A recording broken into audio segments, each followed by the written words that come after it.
Hello students, तो हमारा question है which of the following compound will show metamerism. Metamerism कब होता है? When there is different number of carbon groups, carbon chain along a functional group। तो अगर हम फंक्शनल ग्रुप की दोनों साइड देखें और हम डिफरेंट टाइप्स की कार्बन चेन बना पाएंगे तो हम क्या बोल देंगे, उस कंपाउंड में मेटामेरिज्म हम ऑब्जर्व कर सकते हैं। अगर हम फर्स्ट स्ट्रक्चर देखें, फर्स्ट स्ट्रक्चर क्या है? ईथर दिया हुआ है हमें। तो यहाँ पे क्या है? एक कार्बन है और राइट साइड पे क्या है? दो कार्बन है। तो अगर हम क्या करें, एक और टाइप का स्ट्रक्चर बनाएं इस ईथर का, तो वो क्या हो सकता है कि अगर हम लेफ्ट साइड पे दो कार्बन कर दें और राइट साइड पे एक कार्बन कर दें, तो ये दोनों है तो सेम ही कंपाउंड। भले ही हमने लेफ्ट पे राइट एक कर दिया या दो कर दिए है, होंगे तो क्या सेम ही कंपाउंड्स। क्योंकि लेफ्ट पे एक करो या राइट पे दो करो और इसमें एक ही बात है, राइट? क्योंकि डिफरेंट स्ट्रक्चर हमें यहाँ फॉर्म होता हुआ नहीं दिख रहा। यानी कि जो फर्स्ट ऑप्शन है ये मेटामर का एग्जाम्पल नहीं है, क्योंकि अगर हम पोजीशन चेंज भी कर रहे हैं कार्बन ग्रुप्स की तब भी हमें सेम कंपाउंड ही मिल रहा है। तो यानी कि यहाँ पे मेटामेरिज्म का कॉन्सेप्ट नहीं आएगा।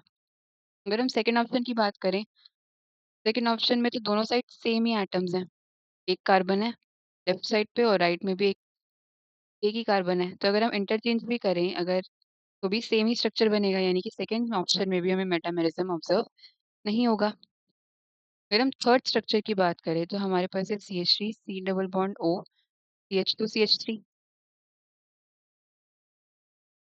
तो अगर हम स्ट्रक्चर में देखें तो हम इसका मेटामर बनाएं, यानी कि लेफ्ट साइड पे अगर एक कार्बन है और राइट में दो कार्बन है, तो अगर हम इसे इंटरचेंज कर देंगे तब भी सेम स्ट्रक्चर ही बनेगा।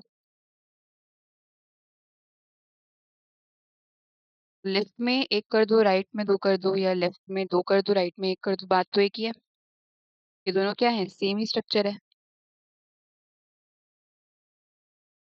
तो यानी कि जो थर्ड ऑप्शन है इसमें भी मेटामर फॉर्म नहीं होंगे, क्योंकि अगर हम इंटरचेंज करेंगे भी कार्बन चेन को तो हमें सेम ही स्ट्रक्चर मिल रहा है।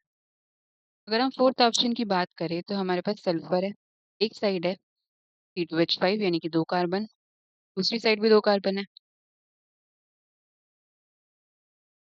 तो अगर हम इस टाइप का चेंज लाएं जहाँ पे क्या कर दे, हम एक साइड तीन कार्बन कर दे